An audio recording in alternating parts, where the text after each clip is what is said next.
તો મિત્રો એવું કહેવાય છે કે first impression is the last impression, બરાબર ને? એટલે કે ઘણા બધા લોકો મારા રોયાવી એવા હોય છે કે મોટા ઉપાડે લગ્ન તો કરી લેવા હોય છે, પણ લગ્ન કર્યા પછી ઘરવાળીઓ જે છે એ 2 દિવસ ટક્યું નથી. વંડિયું ઠેકીને સામાન લઈને ભાગે છે હો મારી યારી, બરાબર ને? એટલે જો તમે એવું ઈચ્છતા હોય કે મારી ઘરવાળી અથવા તો મારી ગર્લફ્રેન્ડ જે છે એ મારી સાથે જન્મો જન્મ સુધી રહે, એટલે કે મર્યા પછી પણ મારી હારી આપણો સાથ ન છોડે, તો પછી આ વિડીયો આખો જોઈ લેવાનો થાય છે, બરાબર ને? કારણ કે આ વિડીયોની અંદર હું તમને જણાવી દેવાનો છું કે ગર્લફ્રેન્ડને કેવી રીતે પહેલી વખત મળવા જઈને ત્યારે ઇમ્પ્રેસ કરી નાખવી, એવી ખતરનાક રીતે ઇમ્પ્રેસ કરી નાખવી કે જેથી મર્યા પછી આપણો હાથ મૂકે નહીં, વાહે વાહે દોડે હો.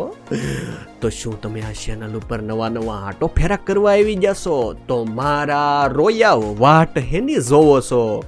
આ વિડીયોની હેઠે લાલ કલરનું સબસ્ક્રાઇબનું બટન દેખાય એને દબાવી લો, બાજુમાં ઘંટો દેખાય એને ટણા ટેણ કીરીને ઓલ આપી દેજો કે જેથી તમને મજો આવી રાખ્યો પાછો. તો ચાલો મિત્રો શરૂ કરી દઈએ વિડીયાને. જો મિત્રો, ઘણા બધા લોકોની એક્સપેક્ટેશન જે હોય છે એ એવી હોય છે કે પહેલી વાર ગર્લફ્રેન્ડને મળવા જાય ને ત્યારે એની હારે હું વાતું કરી લઈ એટલે એ આપણી થઈ જાય. લગ્ન કરી લઈ તો ઘરવાળી લગ્ન તો થઈ જાય ને, હવે થોડી ને મૂકીને જાહે, બરાબર ને? એ તો આપણી જ કહેવાય ને, પડોશીની થોડી કહેવાય, બરાબર ને? પણ 2 જ દિવસની અંદર બિસ્તરા પોટલા હકેલી વંડીઓ ઠેકીને ભાગતી હોય છે, ભાગી જતી હોય છે, આપણને મૂકીને વહી જતી હોય છે. પછી આપણે માથું ખંજવાળતા હોય છે કે મારું હરું આ છું કેવી રીતે, એટલી હાસવા છતાં આ થઈ હું ગયું. આપણને એવું લાગતું હોય છે કે આપણે આપણી ઘરવાળી અને ગર્લફ્રેન્ડને સારી રીતે સાચવીએ છીએ, સારી રીતે વાતો કરીએ છીએ, બધી વસ્તુ એને આપીએ છીએ, પણ ઘણી બધી પ્રકારની મિસ્ટેકો એવી હોય છે કે જે આપણે જાણા અંજાણામાં થઈ જતી હોય છે, કરી લેતા હોઈએ છીએ આપણે, ન કરવાનું, બરાબર ને?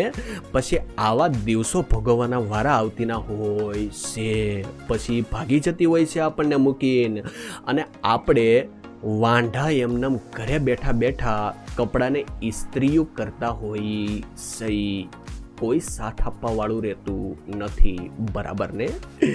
આવી લુખાવ જેવી હાલત થઈ જતી હોય છે. તો મિત્રો પહેલી ટીપ એવી છે કે મારા રોયાવ હાવ ખાલી હાથે ન ધોડ્યા જતા હો. ગર્લફ્રેન્ડને મળવા જાવ છો તો એક રોઝ એટલે કે ગુલાબ લઈને તમારે જવાનું છે. અમુક લોકો વાસી ફૂલનો ગુલદસ્તો ઉપાડીને સસ્તા ભાવમાં લઈ જતા હોય છે, વાસું મારતો હોય છે ફૂલ તે. એલા હાવ આવું ન કરતા હો મારા રોયાવ.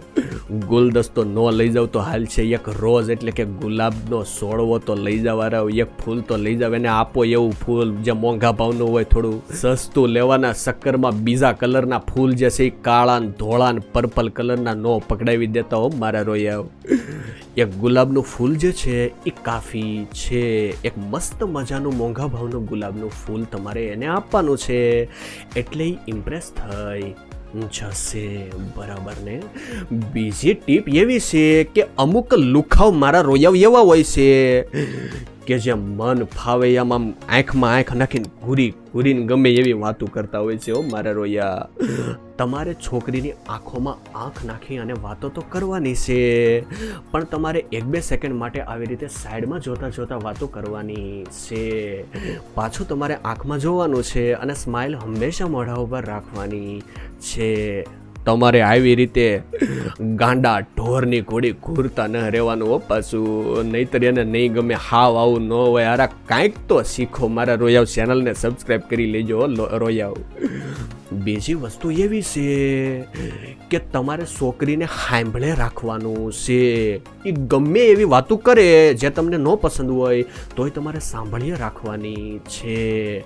કારણ કે છોકરીઓને એવું પસંદ હોય છે કે મને કોઈ સાંભળ્યા જ કરે, સાંભળ્યા જ કરે, સાંભળ્યા જ કરે, બરાબર ને. મને કોઈ સાંભળા જ કરે હોય એવું લાગતું હોય છે. અને આપણે સાંભળતા ન હોય, જેવું કંઈક બોલે એવા આપણે વચમાં ડખો મારીને કાંઈક ને કાંઈક બોલી નાખતા હોઈએ છીએ. એવું નહીં કરતા, એને સાંભળવાનું રાખો ને તમારું મોઢું મારા રોયા બંધ રાખો, તો જ ઈવડી ઇમ્પ્રેસ થઈ જશે. કારણ કે એને એવું લાગશે કે આ તો મારો રોયો, હું જે કહું છું એ સાંભળી જ લે છે, એટલે આ મારા ટાઈપનો છોકરો મને લાગી રહ્યો છે, બરાબર ને. તો મિત્રો અમુક લોકો એવા હોય છે કે જે પહેલી વાર ગર્લફ્રેન્ડને મળવા જતા હોય છે તો એ મારા હાલભાઈની ખબર પડતી હોતી નથી. વાહ ઘરી વેડે ધોડ્યા જાય છે. ઓ શાર દીથી કપડાની ઇસ્ત્રીઓ નથી કરેલી હોતી, મહિના દી સુધી દાઢીઓ નથી કરેલી હોતી, લાંબી જટાઓ થઈ ગયેલી હોય છે. એવા તો વાળ કપાવા વગરના, નખ કાપા વગરના ને સ્પ્રે સાટા વગરના ધોડે જાય છે. હા વાહ ઘરી વેડા કરતા હોય છે. પછી ક્યાંથી ઓલીને ગમે. એલા તમારે આવું કરવાનું નથી. તમારે સરસ મજાના કપડાં જે છે એ પહેરીને જવાના છે. બોડી સ્પ્રે અને કપડાનો સ્પ્રે છાંટી લેવાનો છે. દાઢી એકદમ મસ્ત શેપમાં કરાવી લેવાની છે. વાળ આજના ફેશન પ્રમાણે એકદમ મસ્ત રીતે હેરકટ કરાવી અને જવાનું છે, બરાબર ને. જો તમે એટલી વસ્તુ કરીને જશો અને સાથે સાથે હાથમાં મસ્ત મજાનું ગુલાબી કલરનું ગુલાબ જે છે એ લઈને જશો તો ઇમ્પ્રેસ હું ન થાય, એવો મરી પડશે તમારા ઉપર. બીજી વસ્તુ કે તમારે એને ખુરશી જે છે એ સેટ કરી આપવાની છે બેસવા માટે, પણ કાંઈ બોલવાનું નથી.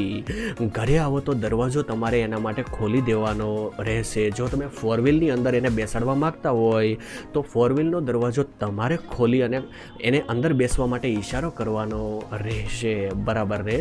શું તારે પાણી પીવું છે કે પછી નહીં, આવું તમારે પૂછવાનું નથી. અને પાણીનો ગ્લાસ જે છે અથવા કોલ્ડ ડ્રિંક્સ એને આપી દેવાનું છે.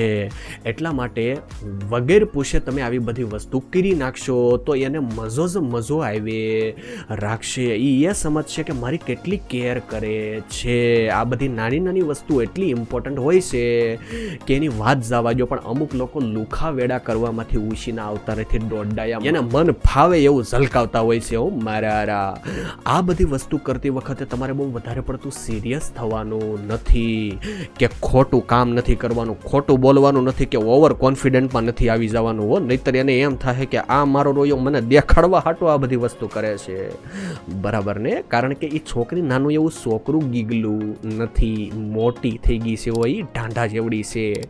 એને બધી વસ્તુ ખબર પડી જાય ને તમારું ખોટું જૂઠ પકડાઈ જશે પાછું મારા રોયા હારાવ. તો મિત્રો આગળ આપણે વાત કરી તો અમુક લોકો જે હોય છે એને ગાવાનું આવડતું હોય છે, ડાન્સ કરતા આવડતું હોય છે, પણ છોકરી સામે જાય એટલે મારા રોયા હાવ ભેગી બિલ્લી જેવા થઈ જતા હોય છે.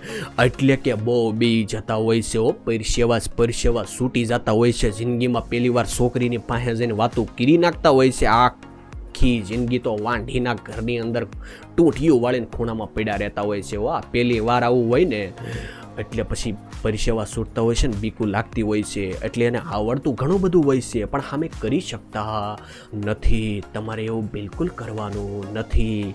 તમારે એકદમ નેચરલ રહેવાનું છે અને એને મજાકિયા સ્વભાવમાં એની સાથે મજાક કરવાની છે, બરાબર ને. પણ તમારે ગંદી વાતો કે ડબલ મિનિંગ જોક નથી મારવાના હોય એની સામે, નહીતર એને ખરાબ ખોટું લાગી જાય. એને એવું લાગશે કે પહેલી વાર મને મળવા આવ્યો અને આ હું ગંદી વાતો એ મંડાણો મારો રોયો, બરાબર નહીં. ભાગી જાય એવો મૂકીને તમારે પછી બિલ ભરવું પડશે એનું હોતે. બીજી વસ્તુ હું તમને જણાવી દઉં કે જો તમને ગાવાનું ગાતા આવડતું હોય અથવા તો કોઈ તમારામાં સ્કિલ હોય ડાન્સ કરવાની તો એને બતાવવાની છે. છોકરીની સામે બીજા લોકોની મદદ કરી નાખવાની છે કે જેથી એને એવું લાગશે કે આ દિલનો કેટલો મારો રોયો સાફ છે, આનું દિલ કાળો મહેશ નથી હો, અંદરથી એકદમ મસ્ત મજાનું સફેદ કલરનું છે. તો મિત્રો બીજી વસ્તુ હું તમને જણાવી દઉં તો પછી છોકરીઓના તમારે રેગ્યુલર હાલચાલ પૂછતા રહેવાના છે. અમુક લોકો એવું વિચારતા હોય છે કે એના મેસેજની વાટું જોતા હોય છે કે ક્યારે એનો મેસેજ આવી જાય, મારે કરવાનો થતો નથી. એવા અભિમાનની અંદર ન રહેતા અને એને મેસેજ કરી નાખજો. કારણ કે કોઈ પણ છોકરીને એવું ગમતું હોય છે કે મારા વાળો મને મેસેજ ક્યારે કરે, એ પણ તમારા મેસેજની વાટું જોતી હોય છે.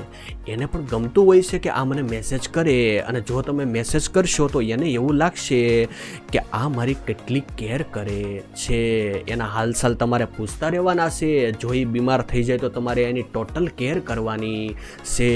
એનો બર્થડે આવે, કોઈ પણ એવો દિવસ આવે તો ત્યારે તમારે એને જબરદસ્ત ગિફ્ટ આપી ચોકલેટ વગેરે એને વિશ કરવાની છે. બરાબર ને? ઇન્સ્ટાગ્રામ ઉપર એ પોસ્ટ અથવા તો રીલ મૂકે તો તમારે હાર્ટ સાથે એને લાઈક કરવાની છે. વોટ્સઅપની ઉપર તમે બે જણા વાતું કરતા હોય તો મારા રોયા અમુક લોકોને તો વોટ્સઅપ ઉપર વાતું કરતા આવડતી નથી. GM good night, good morning અને HMM એવા મેસેજો મૂકી દેતા હોય છે. એલા હાવ આવો ન હોય.